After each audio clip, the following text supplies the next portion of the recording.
are not addressing the council, and that will help us avoid any interference with the microphone.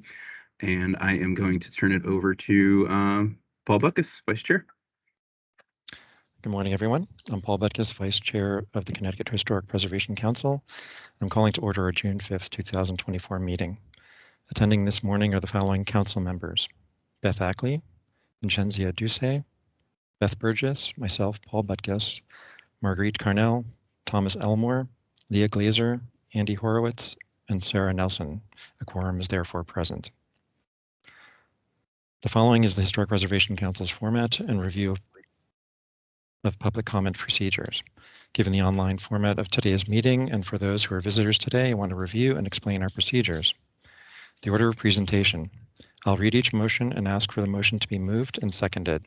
Staff will present the agenda item to the council, and council members will have an opportunity to ask questions. If called upon by staff, a representative of the organization may offer statements or address council's questions. For members of the public who wish to speak to the agenda item, we ask that you identify yourself and your affiliation. After all questions have been addressed and statements made, a roll call vote will be taken. If members of the public have letters and or written statements they wish to submit to the record, please email them to Jonathan Kinney at jonathan.kinney@ct.gov. The Historic Preservation Council takes statements from members of the public, but it does not respond to questions. Lastly, please only address the particular agenda item being addressed at that time. The following is the Historic Preservation Council's policy regarding conflict of interest. The Historic Preservation Council votes on matters which provide leadership, service, and economic benefit to property owners, consultants, local governments, and not-for-profit organizations. Given this responsibility and to maintain the highest professional standards in the discharge of our duties, it's important to maintain a strong code of ethics for all council members and department employees. In order to avoid possible violations of the Department of Economic and Community Development Ethics Statement, it's necessary for the council to be aware of any situations in which there's a real, potential, or apparent conflict of interest involving anyone here.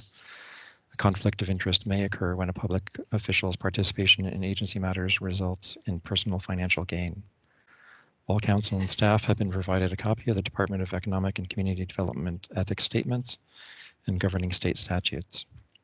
Having reviewed them and today's agenda, members of the council and staff are now asked to disclose any affiliation with entities or projects that may create conflict of interest as defined by agency policy and pursuant to Connecticut General Statutes I-79 through I-89, entitled Code of Ethics for Public Officials. Once disclosed, the member or staff may recuse themselves from that particular agenda item. Having read this statement, are there any council or staff members that would like to disclose a conflict of interest to any of the items on today's agenda? Seeing none, we can move right along. Our first action item is item 4A, the review and approval of the meeting minutes from the May 1st, 2024 meeting. Marguerite Carnell has provided some grammatical and textual corrections and ask if anyone has additional comments. Sarah Nelson. I wasn't at the meeting, but I did read the minutes, and I was really interested to see that I seem to have mastered being in two places at once. So there is a reference to a comment that I made, which sounds like something I might have said the month before, but maybe somebody else said it again, but that just needs to be clarified because I wasn't there. Thank you. Thank you, Sarah. We'll double check that. So with those being said, I'd like a motion to approve and a second. I'll second Paul. Who was the first? Andy? Andy, I think. And Marguerite? Okay. One moment, please. Beth Ackley? Aye. Via Ducey? Aye. Beth Burgess? Aye. I'll abstain. Tom Elmore? I'll abstain. I wasn't at the meeting. Okay. Leah Glazer? Aye. Andy Horowitz? Aye. And Sarah Nelson? I will abstain. I wasn't at the Okay. meeting. I think we have a motion that carries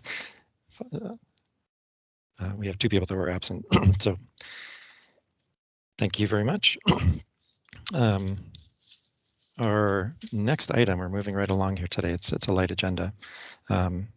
Is item 6B1, a listing to the State Register of Historic Places. I'll read the nomination. Nomination for West Lane Schoolhouse, West Lane in Ridgefield to the State Register of Historic Places. The Historic Preservation Council votes to list the West Lane Schoolhouse located in West Lane, Ridgefield to the State Register of Historic Places. Could I have a motion to approve? So moved, Motion, Paul? Leah. Oh, sorry, go ahead. Leah, in a second. Sorry, Beth Burgess. Thank you, Beth. Discussion? Good morning. Marina Wisniewski, State Register Coordinator. Staff recommends approval of listing of the West Lane Schoolhouse located at West Lane Ridgefield to the State Register of Historic Places under Criterion 1 at the local level for its association with the development of education within the town of Ridgefield, and Criterion 2 at the local level in the area of architecture as an intact example of a rural district schoolhouse with early 20th century modifications. The majority of alterations are related to the renovation campaign, and the building retains the majority of its location, setting, design, materials, workmanship, feeling, and association of a small schoolhouse serving the former District 7. Dr. Darren Raymond Locke, author of the nomination, is here to help me answer any questions you may have, as well as Stephen Bartkus, Executive Director of the Ridgefield Historic Society. They will be here for both items. Marguerite Carnell has already provided some helpful edits for clarification. Thank you, Marguerite. Thank you, Marina. Are there questions or comments from council?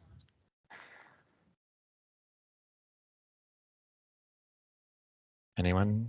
Marguerite.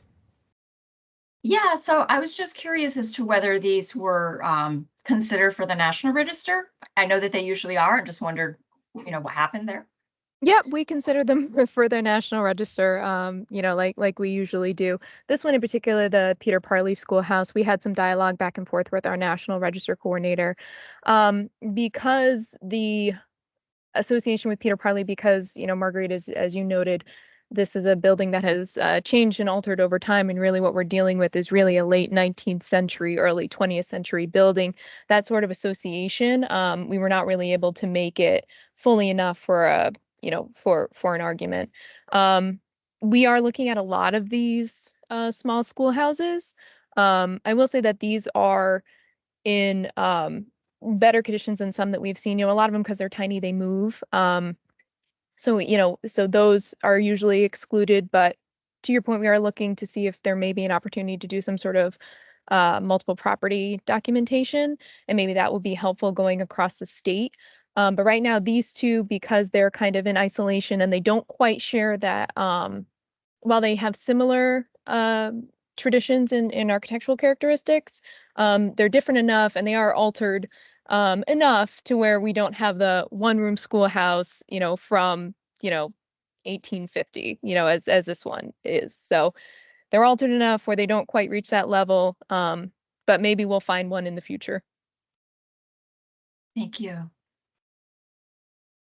Yeah, I'm kind of intrigued by the idea of a multiple property nomination, because these are important buildings that, the integrity is always questionable, and yet there's still important pieces of history. Absolutely. And originally when we looked at this, and Darren could, we had some conversations back and forth, is maybe we wanted to do an MPDF for all the ones in Ridgefield, but some of the integrity of, it just, we couldn't do something because they were all slightly different, and they all didn't have a trending narrative, particularly in the architecture. But I think we might be able to think about something maybe more for educational trends. But as you read in the nomination, everybody takes that education, they're very independent of one another, a Connecticut tradition, right? Every town has their own style. So. Andy? I want to congratulate you on the really strong nomination, and I appreciated the rigor of the description, and I think you should be really proud of that. When I was reading it, the one question that I had that wasn't answered in the narrative, which is less a criticism than just if you're putting this much effort into it, I was curious to know more about. I think there's an opportunity to talk more about just the character of the residents of Ridgefield. We didn't learn too much about people's religious affiliation, their class status, their, what kind of lives were the kids in that school building expecting, being trained for? What were they being prepared for in the school? And I think it would have been interesting to have a bit on sort of demographic information or, worldview of the people in the school. But that's just because it was so thorough on other fronts that I was left, that question sort of seemed unanswered to me. But thanks again for teaching me with it. Thank you so much for that, Andy. I put a lot of time and effort into this one. That's a great question. Hi, I'm Dr. Darren Raymond Locke. Sorry, I didn't say that right off the bat. Some of those questions are really hard to answer for West Lane because a lot of the attendance wasn't regular, particularly in the late 18th century. So, we have instances of kids going to school 3 weeks out of the year, non-consecutively. So it's hard to really know which students those were, how far they're coming from school. It was a rural community, so a lot of the surrounding areas were farm-based and continue to be farm-based in the West Lane district. So I appreciate that. I will do my best to incorporate what information I have, but it was one of those black holes, and certainly it felt at times a little divergent from what I was trying to accomplish, pulling all this educational history together. But it's a great point, and I really appreciate you. And forgive me if this is here and I missed it, but even the sentence you just shared with us now, that because this was an agricultural community, and so attendance was really sporadic because kids were, most families expected the kids to be working on the farm. Mm-hmm. Even that sentence, I think, would be a great addition and give us a whole window, even if you don't have more to say than that. Okay, I put that in there. I'm sorry if I missed it. Yeah, again, there's no criticism of your work here. It's fantastic. 100%. Thank you so much. Mm-hmm. Leah? Yeah, I second the appreciation for the robustness of the historical context. And I guess in lieu of maybe a multiple property, my very first nomination was a progressive era high school. And just having, I wonder and maybe there is one, a historical context study of just education in Connecticut with some of those broader trends and highlighting a couple of the individual. You can't, as you said, we have 169 different school districts in Connecticut, pretty much, maybe slightly less, but it seems like it would be a valuable overall context, especially if these are going to come up more. And I know high schools often come up of that era too. There's they're kind of a type, but they also differ, in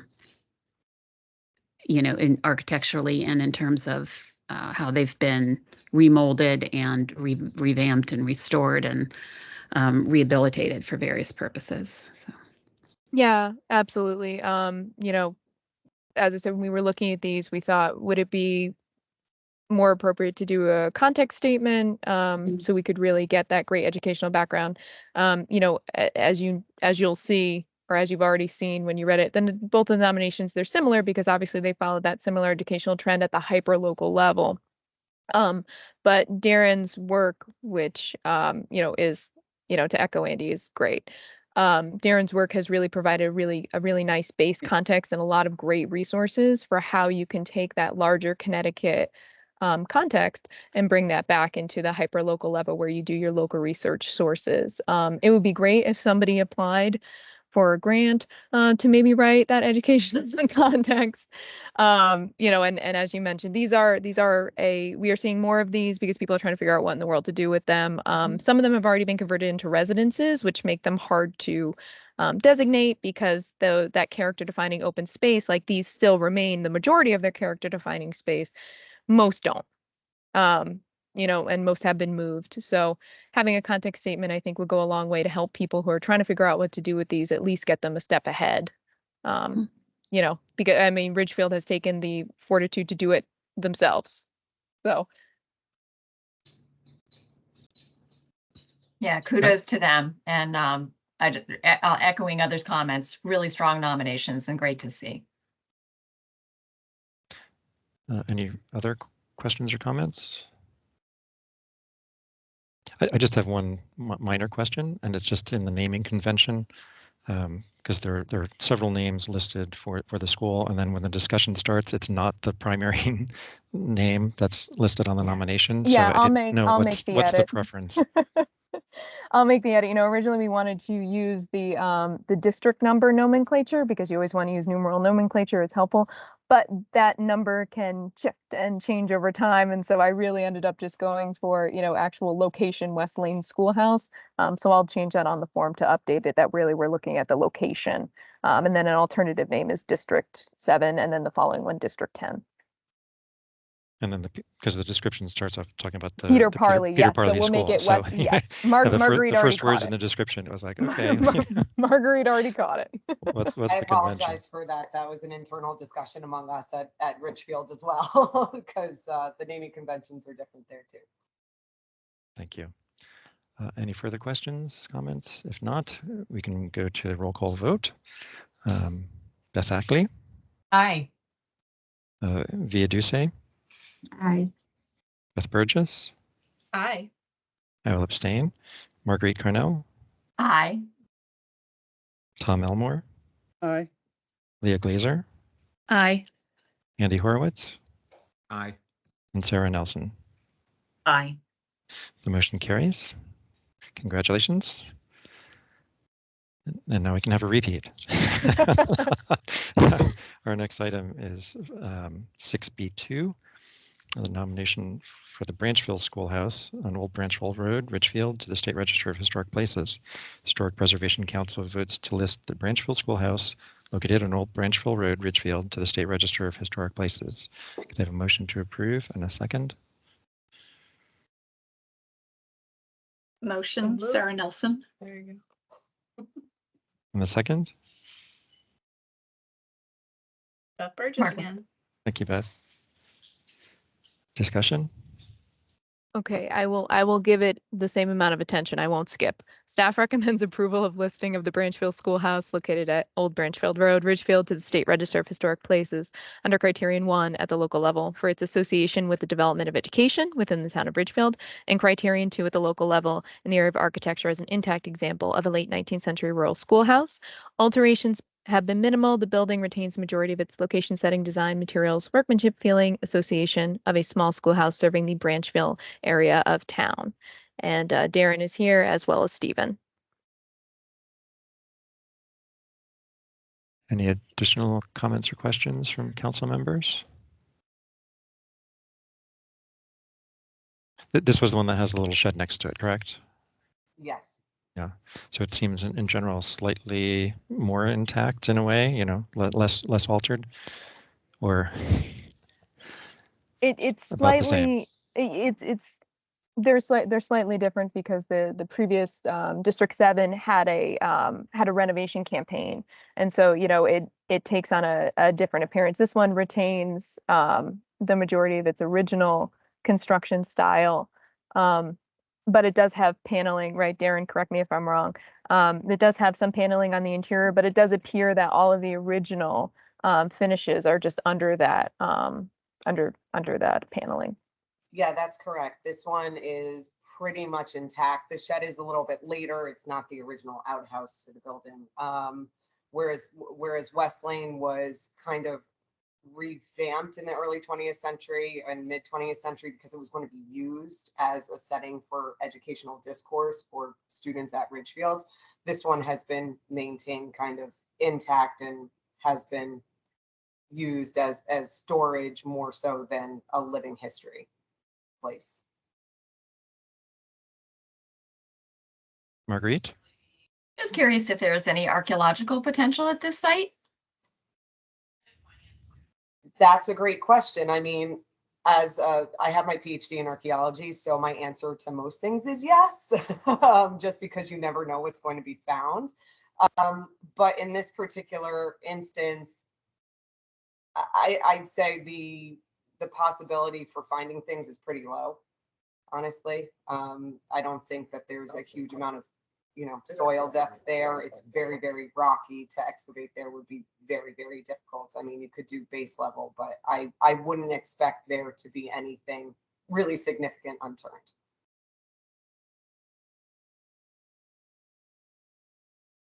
Beth Burgess. Thanks, Paul. Darren, I'm just curious, do you know if there's plans for this building? Like you mentioned that it's been closed up and largely just used as storage. Is this nomination going to be the impetus for something else? That's a great question. And I think Stephen Bartkus is here and he can jump in a little bit more because he'll know more about it. But I believe that the whole impetus for this is to get that schoolhouse back online for use by the Ridgefield Historical Society. It does have, it does need a conditions assessment and just make sure everything, the building envelope is tightly sealed. I think there's a question that the roof might have a small leak. But I think the hope is to get all of these, these are the 2 remaining schoolhouses in Ridgefield. I think it's the impetus is to get them back online for use for the public, get them back in there and get them to be active parts of the community again. Perfect. Thanks. Thank you. Any additional questions or comments? Seeing none, we can move on to our roll call vote. Beth Ackley. Aye. Via Duce. Aye. Beth Burgess. Aye. I will abstain. Marguerite Carnell. Aye. Tom Elmore. Aye. Leah Glazer. Aye. Andy Horowitz. Aye. Sarah Nelson. Aye. The motion carries. Congratulations. Thank you Look- so much. Thank you. Look forward to Congratulations. seeing them coming back for the next steps. Okay, now moving right along. Our next action item is item 11, which is the report on the State Historic Preservation Office from Jonathan Guinea. Good morning, everyone. I have a very, very brief presentation today. I just wanted to give you a quick update on the discussion we had about HPC membership at the last month's meeting. Again, I am actively working with the governor's office to get reappointments considered and some new membership and some clarifications. But I had told you at the last meeting that the governor's office was ready to, they had a candidate review meeting scheduled for 5/9, which did not happen, unfortunately. So they weren't able to get that meeting held, but they do have another one on the books for next Thursday, June 13th. And those recommended items are on the agenda for next week. So I will have a better update as far as HPC membership goes for next month. And I also did receive a resume for a prospective candidate to fill the existing vacancy on the council. And I'm going to be reviewing that over the next week or so. And I will provide you with an update as to whether or not that new member will be coming on. But that's very exciting. And I would envision that person filling the vacancy that is current, that was left by Ellen Zappo-Sasso when she resigned. So that is my current SHPO update. And obviously we have an HRF discussion in new business, which I will wait until that point in the agenda to go over. Thank you, Paul. Thank you, Jonathan. Moving to item 12, the report on the museum properties from Liz Shapiro. Me again. Liz has Liz was on vacation for the last 2.5 weeks, so there is no museum report at the moment. She is going to provide you with a new update at the July meeting. Okay. Don't go too far. Item 14, new business, the Historic Restoration Fund process discussion, starting off with Jonathan. Yes. Oh, Todd has raised his hand. Hi, folks. Just real quick, I'd like to alert you that there is a potential SEPA case for July. So it's fast moving, and if everything lines up, it'll be on the agenda for the July. So there might not be a lot of room for other things. Thank you, Todd. I'm sorry I didn't have that on the agenda for everybody. Okay. And we'll keep you posted on that as we get closer to that meeting, obviously. Thank you. So Jonathan? Yes. Okay. So at the last meeting in May, I provided, I'm sure you remember, I provided a high-level overview of the Historic Restoration Fund and some of the new updates to that program. Following that meeting, Paul had sent a follow-up email with some bullet points requesting additional clarification, both on the points that I provided at the meeting and also a little bit of an expanded conversation on how HPC would be involved in that discussion and in that process. So we put together some talking points and responses to those bullets, which I wanted to read to council. Feel free to jump in, ask any questions you have. Erin's here. If I don't know the answer, she probably will. But I'm just going to run through some basic information, then I'm going to get to the bullet points that Paul had sent out and run through the responses that we have. So please feel free to interrupt if you need to. So the current structure of the program as it exists now reflects smaller than average deposits from the Community Investment Act, which is the source of funding for the program. The budget was developed taking into consideration that funding is needed also for the survey and planning grants, which you guys award, basic operating support for our nonprofit preservation organizations and partners, partner in preservation grants, the circuit rider program, our in-house projects, and staff salaries. So all of those things are considered when we're talking about the CIA account. So those are the other factors that come into play when we're setting the budget for HRF. The changes to the program were publicly announced in October of 2023 on our website and at the HPC meeting. The Historic Restoration Fund has changed funding levels, timing of applications and requirements many times over the past 10 years due to fluctuating income levels from quarterly deposits in the CIA fund. As a reminder, the CIA fund is generated from fees collected on real estate transactions. 8 years ago, the Community Investment Act was swept almost entirely into the state's general fund. And as a result of that, SHPO was urged to spend down the account, which had been as high as $3 million during the housing boom in the pandemic years of 2020 to 2022. So that was just some overview information about the CIA and the funding involved in the program. The first bullet that we're addressing was asking about the unintended consequences of switching to a single round of funding per year. And our response to that would be the transition to once-a-year applications is necessary for the following reasons. The first being that it's important to determine a yearly budget based upon the average CIA quarterly deposits. So going back to our limited funding in that account, it does create a competitive and fair funding environment for the applicants. It's more manageable for staff for sure. And it also encourages applicants to develop all the necessary documents to have a complete application. The Survey and Planning Grant Program remains a rolling application schedule, so applicants will have the time and the funding available to complete the necessary planning and construction documents prior to submitting their letter of intent. The next bullet was how the grant deadlines and decisions impact the timing of design and documentation for the projects. So the schedule and timeline for the programs take into consideration multiple conversations that staff have had with practitioners in the field, construction companies, craftspeople, and project managers, all of whom requested that funding be awarded in the spring so that projects can be bid out and started during Connecticut's warmer months of the building season. The schedule also reflects the quarterly deposits of the CIA, which is needed to build up a balance of $1 million. We're trying to build that account back up so we have a little bit of a buffer there. And it also reflects the state's fiscal year and the gradual closure of finance offices and state agencies as the state transitions to the new fiscal year. So that timing works out. The next bullet that was included in the email was just some clarification on the criteria that were used to make those initial selections as far as the letters of intent go, and also what will be used to make the final selections for review by HPC.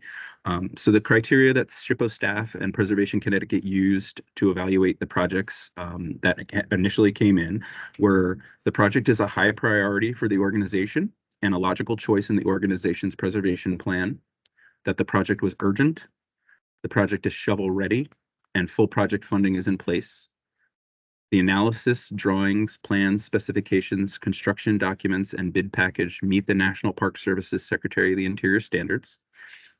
The organization demonstrates the ability to manage the project. The project benefits the building or archaeological site rather than non-contributing resources. The project will benefit and have a substantial positive impact on the community and also leverage additional funding. And the organization has not received recent Historic Restoration Fund program funding. This is based on the requests for funding. The Connecticut SHPO saw the need for new organizations to have the opportunity to receive funding as well. Additional points if the project is in an underserved community and the applicant attended the pre-application workshop. There was a question for clarification on the types of projects that were rejected, and the response would be the types of projects in the letter of intent that were rejected did not demonstrate project readiness and or did not meet the criteria above. Applicants were made aware of the criteria at a one-on-one meeting with Erin between January and March of this year, and applicants were made aware that the program would be very competitive this year. There was the next bullet was the need to balance the desire to serve as many projects as possible with the available funding may make the size of grants less than the added project costs associated with meeting range requirements, etc. So this was essentially a question about partial funding. SHPO will not be granting partial funding to organizations. Based on experience, partial funding has not been a successful granting technique because additional fundraising is needed before a project can begin. There are no wage requirements for nonprofits for state funding restoration projects below $1 million, but there are wage requirements for municipalities, and that is another reason that partial funding will not be awarded. The next bullet reads, distribution of HRF funds at the end of the project. The realities of needing to raise the full amount of a project or borrow some portion just to get the grant funds as a reimbursement later leads to added project costs. If applicants could easily raise the full amount needed, they wouldn't need the grant in the first place. It may make it impossible for some traditionally underserved applicants to participate. We responded with, the program will remain a reimbursement grant for this year, but SHPO will look into finding a way to be accommodating with interim payments. Conversations with DECD Legal, which explained that an easement must be placed on a finished product, and DECD Finance, which explained that payment can only be issued once an easement is placed on the property. Experience from a long-term SHPO staff indicating that those without full funding in place rarely complete the project. And experience from long-term SHPO staff indicating that applicants with full funding do need the grant funding reimbursed typically to contribute to a capital stack of other public funding, such as federal funds and private investment. The next bullet was prospects for increasing the available funds for the program in the future.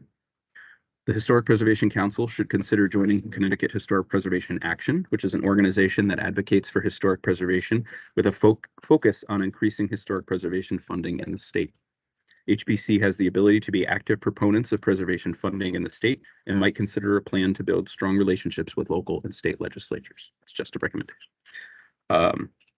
The next bullet is, since this is a very important program that is oversubscribed, HPC should be involved throughout the process and not just the final round of approvals. Okay. I believe Erin and Paul had a conversation yesterday and discussed having a subcommittee of HPC members, perhaps 4 or less, join SHPO staff and circuit riders from Preservation Connecticut at the office to review the full applications that are submitted. After the initial review, the larger group will decide which projects to present to the full HPC for funding approval. So that is sort of our very quick response to a lot of those bullets. I just threw a ton at you.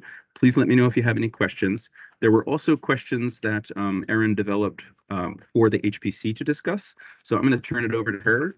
But if you do have any questions on anything I just laid out, please don't be shy. Beth. Sorry, I was having a hard time raising my hand. No worries. Sort of rewinding back a little bit to maybe the middle of what you were saying, Jonathan. Yeah.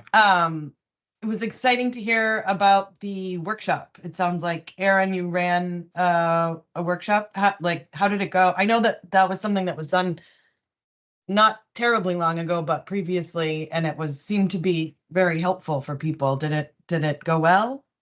So I did one-on-one meetings with all of the 53 applicants who submitted letters of intent, but on June 18th is when the pre-application workshop will be held. Oh, got it. So everyone that was invited to apply will get the application, learn how to apply using the online system, but they'll also be meeting with people from the CHRO office that'll talk about bidding and contracting requirements, and they'll be talking with somebody from Capital Projects who will be talking about bidding and other kind of procedural processes. That sounds like it will really elevate the understanding of the local project managers to really help things along. That's wonderful. Great job. Yeah. That is really great news. I'm so happy to hear that. Could you just refresh my memory? What is the current thinking for the status of the documentation, the proposed documentation to be submitted with the application? It used to be, I believe, about 80% DD package, and the idea there was that if the pricing came in high, you wouldn't have to redraw, full CD set. If there were problems meeting SOI standards, the drawings, again, we're still in a fluid enough state that they could be redrawn without redrawing every last detail. So I was just wondering, well, what is the current thinking on that? Yeah, that's a really great segue.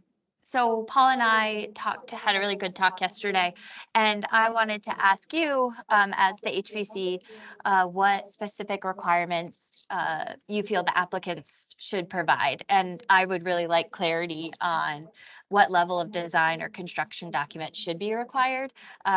In the past, the council has said 80% complete, and I just want to make sure that kind of what we pick is what I can tell applicants at that June 18th workshop, and we kind of stick with that moving forward.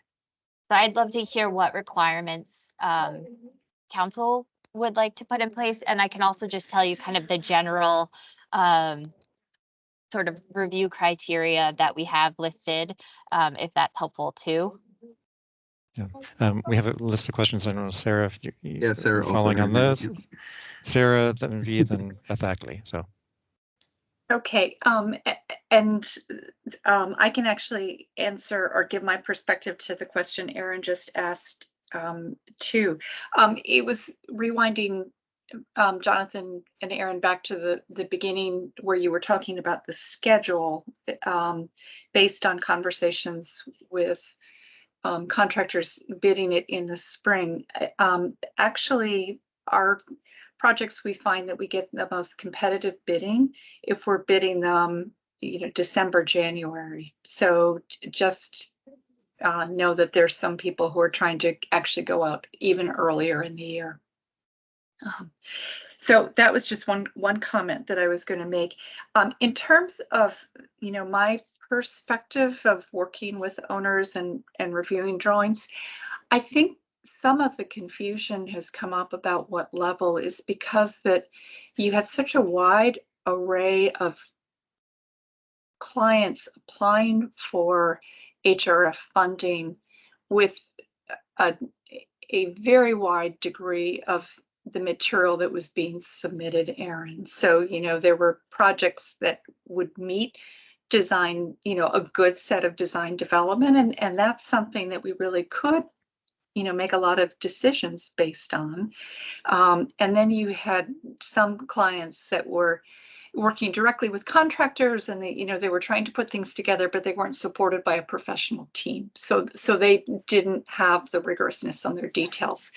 I agree with Marguerite's statement that you want to be able to intercept the project when there's still fluidity and you don't have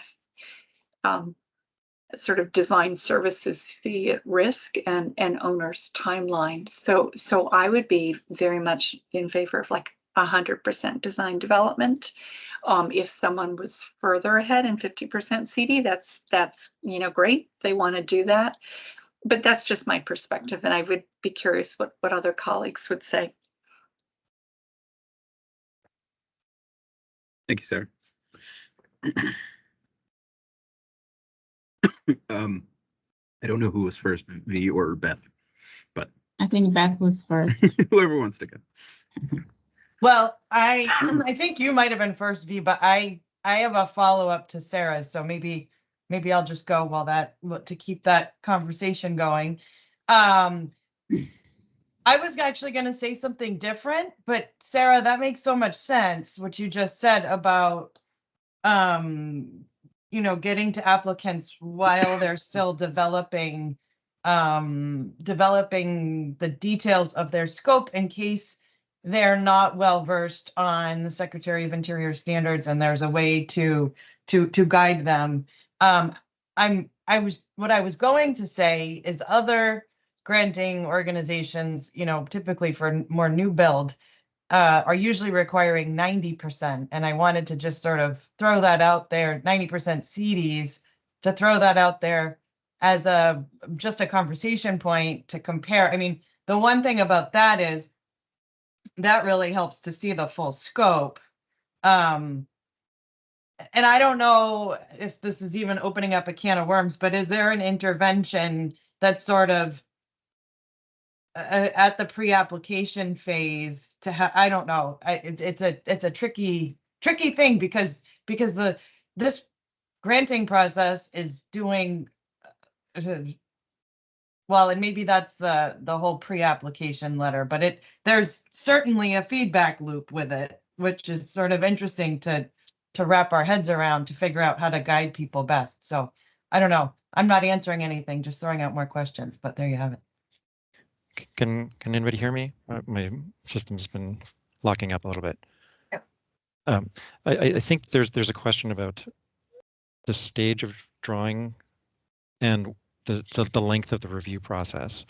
So if we're saying you have to be shovel ready, basically when they're doing the first culling from the letter of intent, perhaps that's the stage where you're at the DD phase to actually make it into the round, and then you can be working through to October when the final submission is coming towards our way, and then get to 90% CD or something like that. So in January, you're just about ready to go for bidding. If you're saying you have to be 100% CD in March to be considered to get a grant, and then you wait around for a year and costs escalate for 10%, then it kind of negates a big portion of the funding that we're providing. So to kind of show that you're well along in the process and on track, perhaps that first, to qualify for your letter of intent, you have to be in the documentation stage fairly well along. And if we have the subcommittee kind of helping at that stage to kind of review things, then you may be able to pick up like, oh my God, we're not going to, fund, the marble kitchen, but help to provide some of that input early on. And then when it gets to the full council, for the full submission in October, and then in front of the council in January, at least there's, time to have been working on it, and applicants know that they're eligible for, consideration at least within that round. But to have things to a very, a CD level just for the letter of intent and wait around for 10 months doesn't seem to make much sense. Yeah, it's a great point. I think I was thinking there would be a subcommittee to review full applications, but maybe we also have a subcommittee to review letters of intent, so that same subcommittee can start with letters of intent and carry through to also review the full applications. V, are you still around? Yes. Yeah, Yes. please chime in. Yes, so I think, and I've looked at it from both sides because Vase, we're an owner. So as an owner developer, when we buy apartment properties and develop it, looking at the cost, looking at materials, that's one side of it. But Vase is also a construction management firm, and very often 90% of our projects are doing work for state agencies, government agencies, and institutions. If I give you an example, and there's a method to my madness, but this year alone, just to give you a good example, from January until May, our company has probably bid over $20 million worth of project. 70% of those projects went back out to bid because, one, the agency did not have the money for it. And I understand the reason why they didn't have the money for it, because scope varies, and so does the supply chain and material and equipment, especially in today's day, post-COVID. So what I recommend is, I think that there should be some kind of a contingency in place for an architectural and also an in-house or third-party cost estimate. I think the architect and the owner has to work very closely together to understand exactly what the design is. I think design development is good, but design development does not give a good representation of the most expensive part of construction, which is equipment and the MEPs. And those things are very critical to the process. So for that reason, I would say that if an architect can at least work with the owner to come up with 60 to 90% of the construction drawings, and I know it's a lot to have to go back, but by going through that process, even 60%, by going through that process, you already have an idea what kind of equipment you are going to be utilizing for the MEPs, which is typically the most expensive part of any project, and actually have a cost estimate for that. Because if you don't do that, there's no amount of contingency that is going to help that project if it goes out to bid at 100%. And all of a sudden, the equipment that was spec, if that due diligence were not done in the first place as far as the cost estimate is concerned. So my recommendation is, I think at the very beginning, at the preliminary stage, the owner should get together to figure out how to find funding for a preliminary stage where the architect can do a preliminary design, get to maybe 60% of the construction drawings with the proposed MEP equipment, get an in-house cost estimate so that they can get an idea of what the total price is. Because if you do that, then your contingency makes sense. But if you don't get most of the price, which you can't get until you get to construction drawings, I don't believe you can get I've seen where people are trying to get pricing from the design development stage. That's just backing out, because any contractor can give you what they think it can cost. Some contractor may present Mitsubishi, someone may present Navient. It's just throwing out numbers. But if the architect can really do a due diligence, get an in-house estimate, and actually spec the kind of equipment or materials that are going to go into the project, and then get to 60% drawings, and then have a good contingency in place for the owner, I think that will help to alleviate a lot of the get the funding and I have to come back and get more funding because the first funding that you received was not enough to get the project done. So that's and I think what you guys are doing right now is great, because it is getting together with the agency and with the architect. And even, I think if I understood you correctly, you're leaning toward getting the 90% construction drawings. But the justification is that it is critical, because if you don't get the cost estimate at the beginning with a good contingency, you will more than likely go back to drawing board, because right now supply chain material prices is fluctuating in a very volatile way. That's my comment. Thank you, V. Sarah Nelson. Thanks, Paul. V, I completely agree with you that trying to get a realistic assessment of what prices for a project would be is essential. And as you were talking, I was thinking one of the things that we're confronting is that different projects have different sets of materials and systems. That's sort of one issue. So some of our projects are facade restorations, and you're not getting into the full equipment that you're talking about. And I would think that you could, with a professional cost estimator, and I completely agree about that, you can get a very good estimate at the end of DD. But the other thing that I would say is that, again, with a professional set of prepared documents, at DD, you do have MEP system ductwork layouts, lighting layouts, and you've got specifications.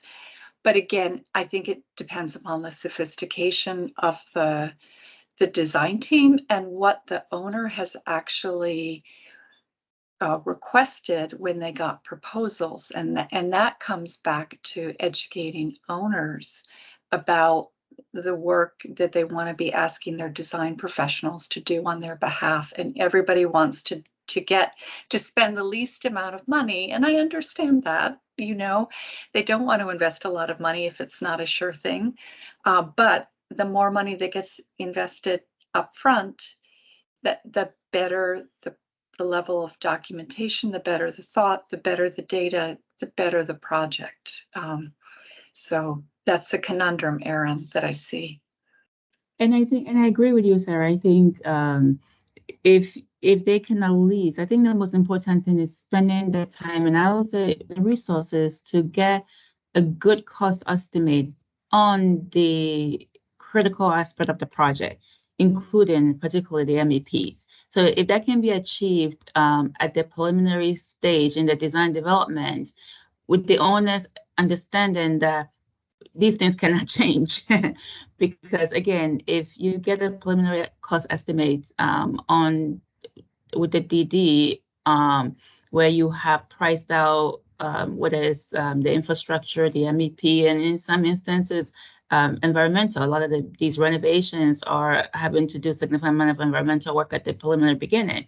If you can achieve that at the DD stage and you can educate the owner to understand that once you get to construction drawings, you cannot impose too much change, then I would agree with that. But again, it has to be a collaborative effort between the owner, the design teams, educating the owner, and with the understanding that once that period is over, you've got to stay with that course of line into your 100% construction drawings. Yeah. I'll just chime in. I think part of our challenge is there's a limited pool of money that's available, and we're trying to, on one hand, say we're not going to fund a project partially for certain reasons, but we know that projects cost more than ever, right? So if we looked at this as it's a subsidy towards a project, because if you say if the maximum amount is $200,000 and we want to fund a project fully, then we can only accept applications for projects up to $200,000. Or you say, you have $1 million project, our maximum grant is 200,000, and then it's not so much incumbent on us to have, every dollar and cent estimate there because you're only getting a partial subsidy towards your project. So how do we balance the desire to facilitate, 100% of projects for one set of criteria, but yet realize that projects are going to vastly exceed the available funds. And if we're trying to maximize how many participants can join this program, are we only funding $25,000 projects? And it's striking that balance, I think, is our upcoming challenge. The one other thing I would say also, and I think I've probably worked with over 50 architects in my lifetime, but one of the things that I have noticed is that there are certain architects that can actually, if you tell them, because now putting my developer hat on, if I find a property, if I want to develop something, I know what my budget is. I will tell an architect, this is what I'm looking at as far as spending.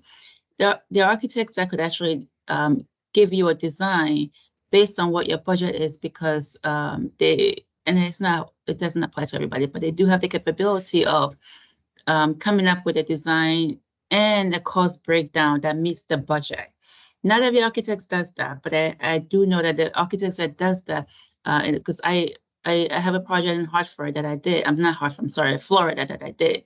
Don't have a lot of time to go to Florida, but the architect that I do have there, and they're very much about 5% on point. They'll give me a design with a cost breakdown. When it's all said and done, I go out to bid, about 5% difference. They're right on point. And there are some also Connecticut architects that I've worked with that do the same thing. I think it could also be to see if you can work with certain architects that do have the capability of coming up with a design and a cost estimate, because they have the cost data in their database, because they're doing those type of similar houses on a continuous basis. So that's another thing where you don't have to worry about spending so much money on the cost estimate, but having an architect that can do both for you. And I'm not sure if it's a requirement that can be a part of the RFP for architects to say that, if we can get an architect that could also do the cost breakdown as part of the design, that will help. Yeah, Beth Ackley. So just riffing on that, V, it's very interesting when you put that in the context, not so much of a capital improvement project, but a deferred maintenance project. And there's usually this like volume of work that needs to be done that is often more than the budget. And I think it just kind of circles all the way back to having a good conditions assessment where and a consultant that's led the building owner through that so that so that the work is phased out well into bite-sized chunks to meet grant funding. So or whatever else their funding is. And so that's I think one of the criteria is how well the grantee or the applicant is, you know, looking ahead and planning, and just has a general sense of, you know, the preservation plan, what's going on. And I mean, you know, the ideal scenario is when buildings that have a lot of deferred maintenance or building owners are working with a consultant as a partner so that it's a conditions assessment. And then, okay, here's the phasing. Okay, let's bite off phase one. This matches it. And, you know, so that's ideal. That's the best thing, I think, for a building if owners can do that. It gets tricky when it's just a, you know, when I mean, just like with all historic preservation, you know, when the fourth dimension of time isn't considered, right? And you just take a snapshot and they come and, oh my gosh, my roof is failing. Now what? You know, so anyway, I just food for thought there. Yeah, I think the condition assessment should probably be the first thing that happens. Identifying everything that could potentially go wrong. So I agree. So if I could just circle back to come back to Erin's original question about levels of plans and documents for the applications and letters of intent. I think I'm hearing that at the letter of intent stage, we would be comfortable with 80 to 100% DD. And then as we progress into the application phase, we'd be looking to have at least maybe a 60% CD. Does that sound reasonable to the group? Is that something we could memorialize and put into the documentation? When you're applying for your letter of intent, we'd love to see 100% DD because that will really give us a good understanding of what's being proposed. And then as the process continues, as you're getting ready to submit your application, come in with those CD documents because we'll really have a good handle on pricing at that point. And but still with the opportunity to influence some minor changes or revisions should they need to be made at the application point. Jonathan, I'd like to just interject for a second. Yes, Tom, I agree with you on that, but the cost estimate also needs to reflect that level of detail and Yes. enough of a contingency for the unknowns that V is talking about. And is So that they something go hand in hand. Okay. Is that something we're talking about at the letter of intent phase? Well, if you've got 100% DDs, you better well have a cost estimate to support that, plus a contingency built in to the cost estimate at that design development stage. So that's not a fixed number, and it depends on what the improvements are. I mean, if it's a roof, it's easier. If it's a furnace, it's easy. But if it's a full building renovation, you know, it's a little more difficult. Yeah, thanks, Tom. Beth Burgess. Thanks. I agree both with everybody, if I can say that. But Jonathan, definitely, I think 100% DD and 60% CD, having been on both sides of really organized construction projects and the others from the nonprofit side of things, you really want to have that information. Yeah. Oh my gosh, yes. And because you know, if some SOI information has been missed and this council picks it up, and that's going to just strictly like change the look and feel, the materials used, all of that, you need to catch that ahead of time. Sure. Thank you. Beth Ackley.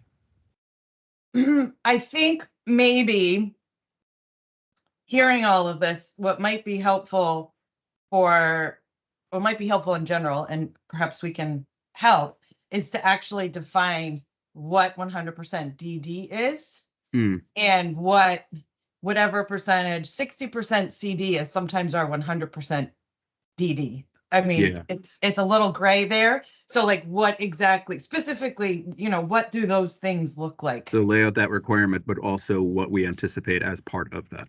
Yes, call Okay. it whatever it is, whatever we Yeah. want to call it, but then say, and this includes, and it might, to Tom's point, it might vary a little bit with different things. Sure. I mean, the DD set is, a scope that goes into enough detail to allow somebody to create the details in the construction set, the construction. So and there's a lot of nuances to that. So Sure. but I think defining that, creating that, writing that expectation into And that's what we're into- trying to get a into handle on is what are those base requirements that you guys want to see and what we need to have. And we can obviously we'll work with you as we develop that language and specify what those things look like. But that's really helpful because I think we've gone back and forth quite a bit trying to understand what percentage of what types of plans we wanted for different types of projects. And if we can just get sort of a base level that we all agree on, I think we can flesh that out and come to some sort of really, really great point of getting clarification. I mean, seeing the things that Aaron's developed in applications before, I suspect you probably already have a fair bit of that as a draft that you could sort of put together and then circulate to the group to say, well, what do you think? Does this sort of meet the criteria that we're talking about? And then maybe there's a conversation about the nuances of different things, but I think there will be also a way to generally describe it, even for different types of projects. Like, you need to show the scope, and maybe this looks like this for a roofing, whatever, it'll. Yeah. This would be a perfect thing for a small group of us to get together with staff and kind of hash out. That sounds good. It's going to be the easiest way to have that back and forth and get something that we can share back to the larger group. And if I could, I just want to take a minute and send some kudos to Erin because she has spent countless hours working with all of these applicants, reviewing these letters of intent, meeting with every single person, and continuing to refine this program so that it works the best it can for our applicants and for council and for staff. So shout out to Erin for all of the work she's done on this program. Thank you. We have a couple more questions. We got Marguerite, Sarah Nelson, and then Leah Glazer. Yes, agreed. Kudos to Erin, absolutely. But I wanted to emphasize the point that Beth Burgess just made about the importance of nonprofits and museums understanding the complexities of meeting SOI standards. And I'm thinking of the project that we had a year or two back, which involved restoration of some ley lights in a museum. And that is the project that I think would be every nonprofit's nightmare. They thought that they were meeting the standards and they came back at least once, I think several times, before we could get that project through. And so that's the kind of project that I'm thinking about when I am emphasizing, the DD and, to V's point, maybe 50 to 60% CD, but that's what we want to have. We want to prevent architects from redrawing that kind of detail 5 times. Sure. That makes sense. Sarah Nelson. The only thing that I was going to add for the subcommittee who ultimately ends up working on this is that the language that one crafts for design development or contract documents or 60% contract documents, there's industry standard language that exists in AIA documents, in engineering documents, and go back to language that's used by the design professionals as opposed to trying to create something anew so that there is alignment from the get-go for what people would be contracting for and what design professionals would be expecting to provide at different stages. Thank you, Sarah. Yep, that makes sense. And Leah? So just to voice the ignorance of a non-architect and a non-engineer, with all of these drawings, we have the different grants to do different things, including the addition of putting out to bid where we didn't require a match architects to develop bid drawings. So in these bid drawings, those are CD, right? Not just design development.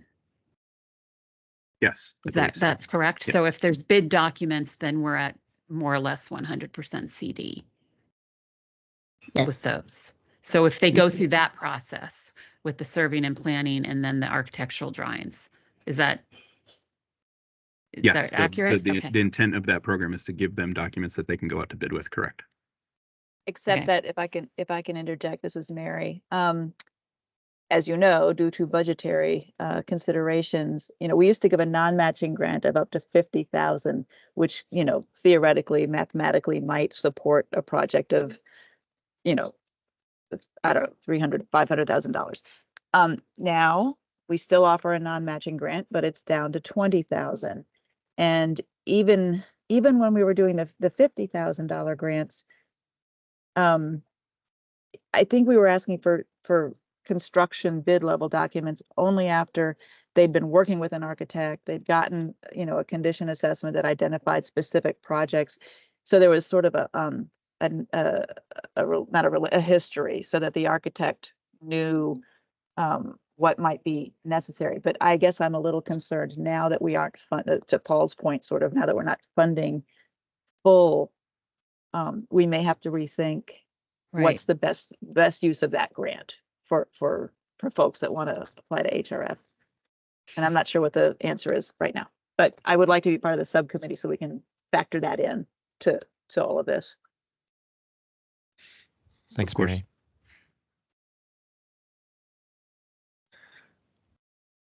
Andy Horowitz, I know you have a time constraint too.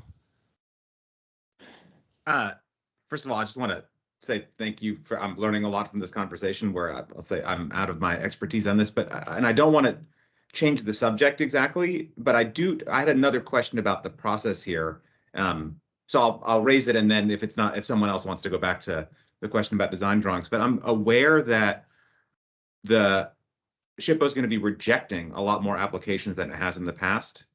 And I just wonder about how you thought through the process of aggrieved, rejected applicants. Like, how have you sort of safeguarded your process so that you have an answer that is either satisfying to them, or if not, because you may never satisfy someone who thought that they deserved the money, that at least protects the office and staff in those situations? I'm sure you've given it some thought, so I'm curious, like how you approach that. I call and I say, you never fund churches, or this is because you go to, you live down the street from my neighbor, from the applicant. And so, like, how do you deal with those complaints? So I tried to set expectations early on with the one-on-one meetings about how competitive it is. I also, we all use the scoring rubric or the criteria we shared to evaluate it so that it's fair and everyone's sort of evaluated by the same standards. And I think just in the past, with all the changes to HRF, we have rejected quite a few applications. And so there is some language there that we can use. But I think just establishing kind of a relationship and managing expectations ahead of time is really helpful. And also, I can use the subcommittee, to say the council, an additional group reviewed this application using this rubric. And we also had other outside people kind of on the selection committee. So not saying I'll blame you, but. No, well, but I think, I think it's actually quite appropriate, and it's protective of staff. So, you say that as a joke, but I think building in those kind of mechanisms are actually quite protective for the office. This is a small point, then I have a bigger question. Why do you only distribute the rubric at the workshop rather than making it available on the website? What's the thinking behind that? The scoring criteria, I shared that with everyone at the one-on-one meetings. Sorry, why do you share it in that context rather than publishing it? I can. That was just, this year is new and I'm kind of. Got it. Yeah. I would suggest, I think anything that sort of publicizes priorities, scoring, rubric, that sort of gives transparency on, obviously there's so much give. It meets the priorities of the office. It's such an elastic thing that I realize how sort of capacious those categories are, but even just saying we give 10 points in this category and 10 points in that category and publishing it, I think will protect you to a certain extent. Takes the mystery out of it. Yeah, exactly. So just to have transparency there. And I think another way to, and I would also suggest to the extent that there's going to be another layer of review, like publishing that also so that there's transparency in the process. You know, just describe, I'm not suggesting any changes to the process, just sort of making sure that everybody is very aware of what it, and I'm sure you do that in your one-on-one meetings, and that's more important actually. I'm thinking in terms of the aggrieved, litigious, rejected applicant, the 1 out of 100 who's actually going to, you know, try to file a suit about it. And unfortunately, I think we have to organize around that person too, even though your one-on-one meetings are heroic, more important, praiseworthy, and beautiful. Like, you know, that's the way to do it. That's the right way. But I think I want to protect the office and the staff from this. Yeah, I'm all for transparency and having kind of the criteria that I can publicize and use to as a grading rubric that we can share. Yeah, I with would publish applicants. I would publish the priorities. I would Yep. publish the rubric, and I would publish the process. And I also would, we talked about this a little bit last time, but you might want to consider having us vote on the rejected. Well, that's why I vote was to thinking reject of. the applicants. Yeah, that's why when Paul and I talked, we were talking about having a subcommittee. So I wanted to see who wanted to be on that subcommittee, but they would actually come into the office when we do the reviews. It'd be that subcommittee, it would be SHPO staff, and it would be Preservation Connecticut. So it has to be, I think Jonathan said under 4 or 5 people, so it's not a quorum. But I think that way, that's great, but I think there's a way that you can build in to our regular meeting, like when we vote to approve, even just sort of, like there's this, I don't know exactly where in the process it is, but I just think in terms of someone who's rejected. Another way to think about it is if I am aggrieved and I file a FOIA request to find out why I was rejected, and I want to read all of your emails about my thing, what am I going to be able to see? How am I going to be able to look into the window of that meeting? And who ultimately am I going to hold responsible for the decision? And I don't think that you want staff responsible for the decision to reject. I don't think that's where you want that to stop. So I'm suggesting if there's a way to create not actually more work, nor am I trying, again, I'm not trying to change your process so much as protect the office and the staff here. And if there's some way that we can, that the council can vote to approve the subcommittee's work in screening the applicants, where we just have a list of the ones that we rejected or that we vote to approve, to move some to consideration. But I think having some record of the yes and no, and I was trying to read the statute the other day. I think that we are meant to advise on approving or disapproving. That's the language of the statute. So I think this is fitting, and I just think you don't want to be left hanging on the rejections, given the likelihood that someone's going to file the open records request and say, how come the board didn't consider my application? And you just want to have an answer with a paper trail on it. And I'm sure you've thought about this more than I do, but I just don't see the rejections reaching me, which means that you can't blame me for rejecting, because I haven't read it. I think and if that that's the plan maybe, for protecting, I think you want to make sure that you have a record that I've rejected it. Yeah, we'll think about it. I think maybe one of the ideas is to share the rubrics of all projects that come in with everyone. And then we'll, really only present the projects that we think should be funded, but you will also have the rubrics from all of the people that were rejected. Totally, yeah. We do not need to discuss I'm not suggesting we discuss all the projects you've rejected, simply that we curate a process, give legitimacy to the rejections. Yeah. Like, for example, we could vote on the funding priorities, would probably be, we could vote to approve the funding priorities, vote to approve the rubric. Again, that sort of moves the buck from staff to the council, and just gives legitimacy and transparency, moves into a public meeting setting those priorities. I think that there are benefits to all of these things. Again, I so respect the details of the actual substance of the decisions, And I think you actually have that in pretty good shape, but there's also a process question here that I just am aware of if you're going to be rejecting, 6 out of 7 applicants.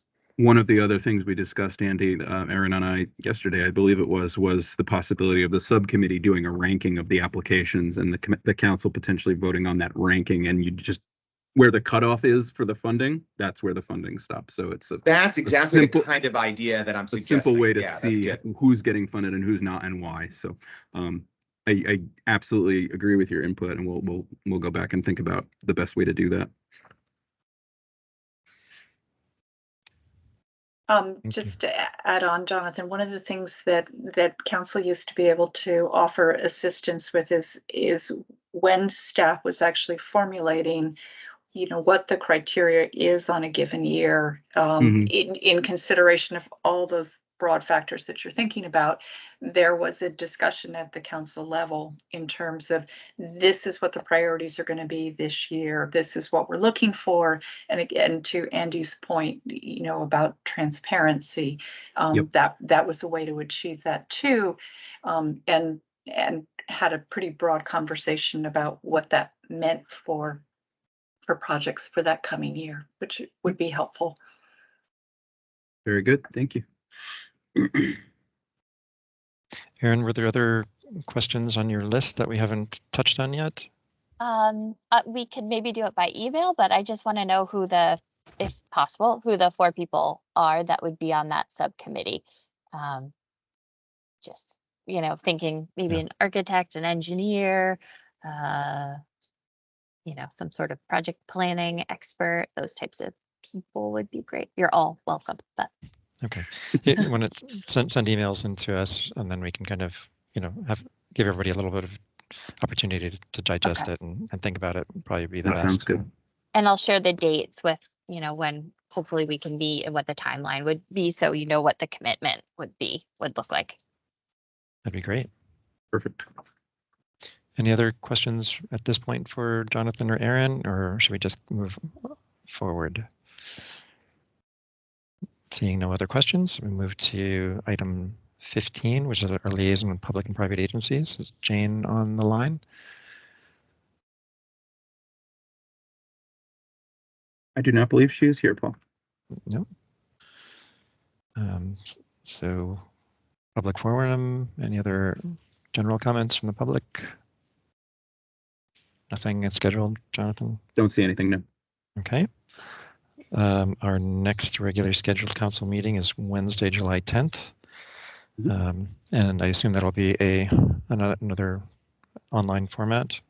Yep. As of right now, it is planned to be virtual. And again, that is one that was moved a week back because of the July 4th holiday. So that is not the first Wednesday of the month. Just a note for you guys. But other than that, yeah, we're all set. All right. With that said, can I have a motion to adjourn? So moved by Sarah. And a second? Marguerite, second. Thank you all. Without objection, we stand adjourned. Thanks, everyone. Everybody. Thanks for all the hard work.